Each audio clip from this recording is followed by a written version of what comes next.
Hello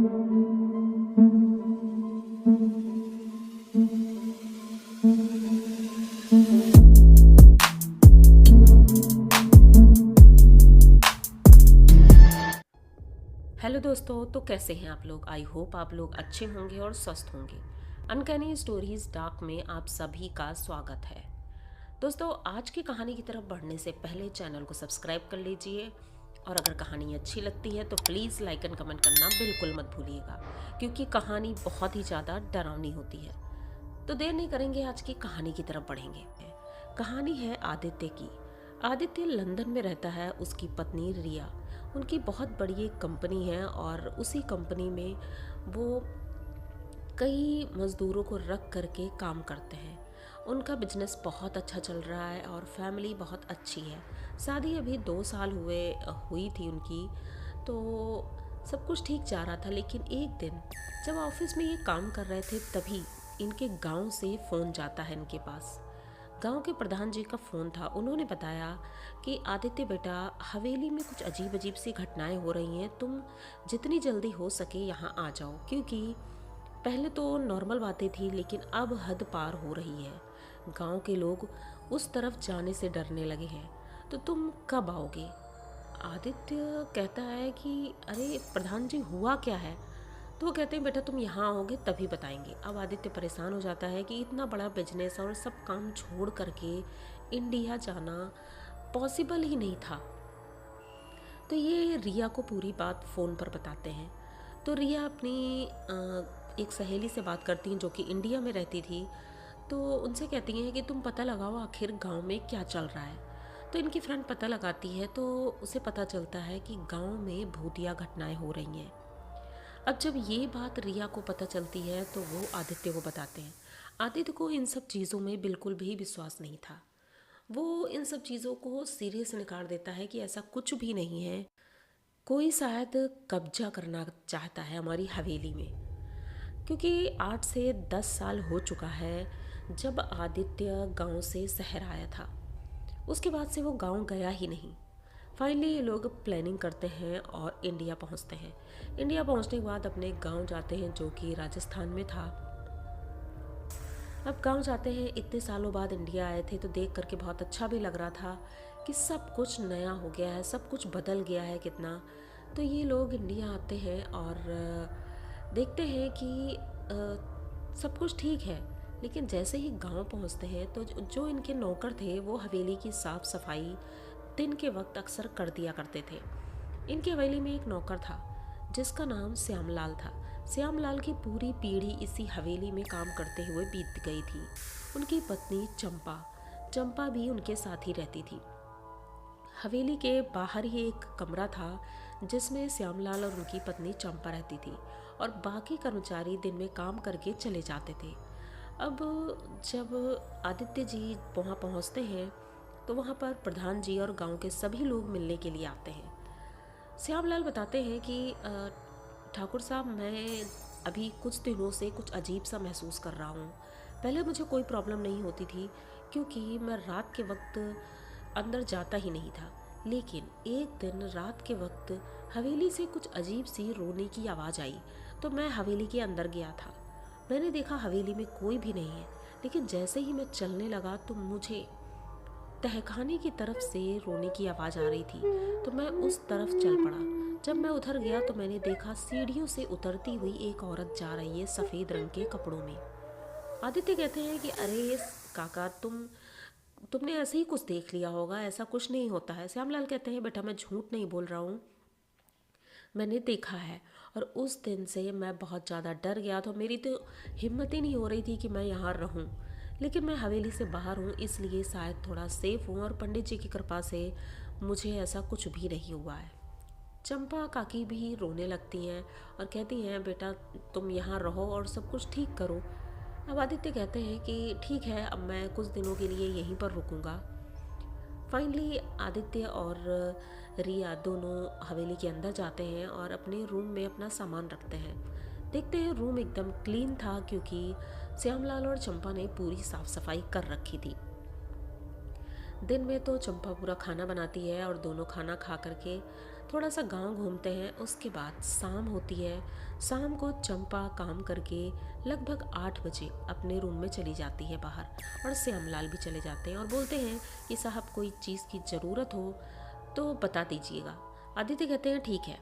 अब वो लोग चले जाते हैं। ये दोनों अपने रूम में थके हुए बहुत थे, इसलिए नींद भी जल्दी आ गई। 10-11 बजे ये लोग सो गए थे। जैसे ही सोए तभी आदित्य सपने में देखता है कि एक बावड़ी है। बावड़ी जैसे पुराने ज़माने में बनती थी वैसी ही बावड़ी, टूटी फूटी सी। उस बावड़ी को काफ़ी देर तक ये सपने में देखता, जो कि ये पहले भी देखता था, लेकिन आज जो उसने देखा था वो बहुत ही ज़्यादा भयानक था। उसने देखा कि उसने कुछ अजीब सी पोशाक पहन रखी है राजाओं वाली, और उसने नौकरों को ऑर्डर दिया और वो कुछ लड़कियों को लेकर आते हैं। वो लड़कियां इन्हें पसंद आती हैं, वो अपने कमरे में ले जाते हैं, रात गुजारते हैं उनके साथ, और सुबह लगभग 4 बजे उसी बावड़ी में उन लड़कियों को नहला करके उसके बगल में जो मंदिर है काली माता का, वहाँ पर उनकी बलि देते हैं। ये देखते ही जैसे उनकी बलि दी जाती है और वो मंदिर में माता रानी को प्रणाम करते हैं, तुरंत ही इनकी आँख खुल जाती है। इतना भयानक सपना देख करके आदित्य पसीने से तरबतर हो चुका था, जबकि अभी इतनी गर्मी भी नहीं थी, अक्टूबर नवंबर का महीना था, लेकिन पसीना ऐसे निकल रहा था जैसे कि मई जून की गर्मी हो। रिया भी उठ जाती है और कहती है क्या हुआ है? तो आदित्य कहता है नहीं कुछ नहीं हुआ है। अब ये बहुत परेशान था। रिया से कहता है तुम सो जाओ, मैं थोड़ा बाहर टहल कर आता हूँ। ये बाहर टहलने जाता है लेकिन मन नहीं लग रहा था, तो ये लाइब्रेरी में जाता है। हवेली में एक बहुत बड़ी सी लाइब्रेरी थी इनके पापा की। इनके पापा रघुवीर सिंह इस हवेली के राजा थे, मतलब इस गांव के राजा हुआ करते थे, तो इनके यहाँ सारी सुविधाएं थीं। तो जाते हैं लाइब्रेरी में, बैठते हैं और सोचते हैं कि आखिर ये सपना मुझे क्यों आता है। बचपन से ये सपना आता है, लेकिन कुछ कुछ दिन के अंतराल पर। फिलहाल तो ये जल्दी जल्दी आ रहा है, पर ये सपना आता क्यों है? अब ये बहुत परेशान होते हैं और सोचने लगते हैं कि आखिर क्या। सोचते ही सोचते इनके हाथों में एक पेन आता है और कागज़ पड़ा हुआ था, उस पर एक चित्र बनाने लगते हैं। वो चित्र एक बावड़ी का था। अब ये परेशान होते हैं कि आखिर ये बावड़ी, ये कहाँ की बावड़ी है, मैंने कैसे बना दिया है। तभी इनका नौकर श्यामलाल वो अचानक से आता है, क्योंकि उसने बाहर से लाइब्रेरी की लाइट जलते हुए देखी थी। तो वो आता है, सोचता है कि शायद साहब को कोई चीज़ की ज़रूरत हो। तो ये पूछता है अरे साहब आप सोए नहीं, आपको किसी चीज़ की ज़रूरत है? तो आदित्य कहता है कि तुम सोए नहीं? श्यामलाल कहता है अरे साहब आप सोए नहीं तो मैं कैसे सो सकता हूँ? तो ये देखता है बावड़ी श्यामलाल, उसकी आंखें बड़ी हो जाती है, चौंक जाता है। अरे आप इसको बना रहे थे, इसे आप जानते हैं? आदित्य कहता है नहीं मैं जानता तो नहीं हूँ, लेकिन तुम जानते हो? तो श्यामलाल कहता है हाँ मैं जानता तो हूँ, ये हमारे गांव की सबसे पुरानी बावड़ी है, और कहते हैं ये आपके पूर्वजों की भी है, ये लेकिन सूख चुकी है, बेकार है, खंडर है। तो कहते क्या तुम मुझे लेकर जाओगे? तो वो कहता है कि हाँ क्यों नहीं। तो वो तुरंत कुर्सी से उठता है और चल देता है। लेकिन श्यामलाल बताना चाहता था कि रात बहुत हो चुकी है और इतनी रात को वहाँ नहीं जाया जा सकता है।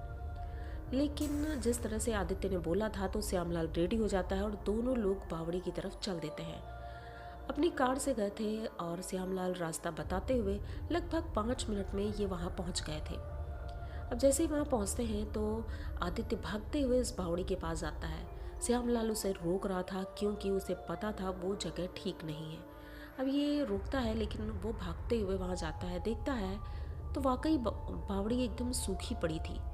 अब ये सोचते हैं ऐसे कैसे हो सकता है, बावड़ी सूखी हुई क्यों पड़ी है, यहाँ पर पानी क्यों नहीं है?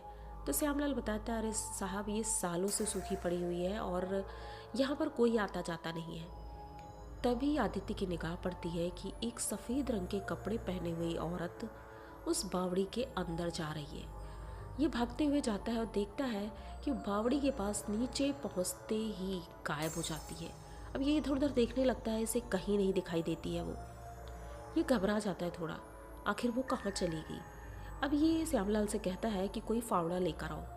श्यामलाल कहता है साहब फावड़ा किस लिए? तो कहता है नहीं फावड़े की ज़रूरत है। तभी निगाह पड़ती है बगल में काली माँ का मंदिर है। अब आदित्य समझ जाता है कि ये मेरे सपने वाला ही मंदिर है और यही वो बावड़ी होगी। ये जाता है मंदिर में, देखता है कि वहाँ आसपास कुछ है तो देखता है फावड़ा मिल जाता है। वो फावड़ा लेकर भागते हुए नीचे बावड़ी में जाता है और खुदाई करना शुरू करता है। श्यामलाल घबरा जाता है और वो गांव वालों को बुला कर लाता है। जैसे ही गांव वाले आते हैं, प्रधान जी आते हैं, सब उन्हें रोकने की कोशिश करते हैं, लेकिन आदित्य रुकते ही नहीं। अब पंडित जी आते हैं। पंडित जी गंगा जल लेके आते हैं और मंत्रों का उच्चारण करते हुए जब वो नीचे उतरे तो उन्होंने देखा कि आदित्य बेहोश है और उन्होंने वहाँ नीचे तक की खुदाई कर दी थी। लगभग 100 से ज़्यादा अस्थियाँ वहाँ मिली थी। अब पंडित जी गंगा जल उनके ऊपर डालते हैं और बाहर निकालते हैं और उन अस्थियों को एकत्रित करके उन्हें मुक्ति प्रदान करते हैं, अग्नि के हवाले कर देते हैं और मुक्ति मिल जाती है उन्हें। जैसे ही उन्हें मुक्ति मिलती है तुरंत ही उस बावड़ी में पानी आना शुरू हो जाता है। गांव वाले ये चमत्कार देख करके चौंक जाते हैं कि ऐसा कैसे हुआ था। अब ये अपने घर जब होश आता है तो ये अपने घर जाते हैं और इनकी पत्नी पूछती है कि आप वहाँ कैसे पहुँचे, क्या हुआ। लेकिन आदित्य को कुछ भी याद नहीं था।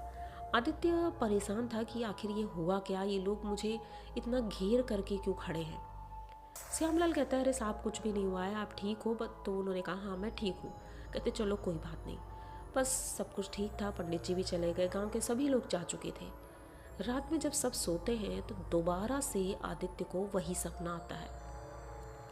जैसे ही सपना आता है ये चीख करके एकदम से उठ जाते हैं। घर के सभी लोग इकट्ठे होते हैं। रात का लगभग 2:30 बज रहा था और सब लोग जगे हुए थे। सुबह होने का इंतजार करते हैं और पंडित जी को बुलाया जाता है। पंडित जी को आदित्य पूरी बात बताते हैं। तो पंडित जी कहते हैं बेटा, अगर ये सपना तुम्हें बार बार आ रहा है तो ये कोई नॉर्मल बात नहीं है, क्योंकि तुम्हारा पुनर्जन्म हुआ है। पिछले जन्म में तुम इस हवेली के सबसे बड़े राजा थे, जो कि बहुत ही ज़्यादा निर्दयी थे, कठोर थे, और तुम्हारा जन्म अब हुआ है। तुमने जो जो अत्याचार किए थे, शायद तुम्हारा जन्म उन पापों को धुलने के लिए हुआ है, अपनी गलतियों को सुधारने के लिए। आदित्य समझ नहीं पाता है, लेकिन पंडित जी जब पूरी बात बताते हैं तब उन्हें समझ में आता है कि उन्हें अपनी गलतियों का प्रायश्चित करना है। तो वो कहते हैं मैंने बावड़ी तो खोद ली, लेकिन वहाँ तो सब ठीक हो जाना चाहिए, तो अब दोबारा से क्यों। तो कहते हो सकता है कोई और बावड़ी हो। तो अब ये ढूंढना शुरू करते हैं। तभी उन्हें पता चलता है कि इनकी हवेली में भी एक बावड़ी थी। इनके पिताजी कहा करते थे, लेकिन उसको बंद करवा दिया गया था। अब रात के वक्त ये जाते हैं टॉर्च लेकर वहाँ ढूंढने के लिए। फाइनली उन्हें वो बावड़ी मिलती है। श्यामलाल बाहर ही खड़ा था। ये अंदर जाते हैं तो देखते हैं कि वो बावड़ी भी सूखी हुई है।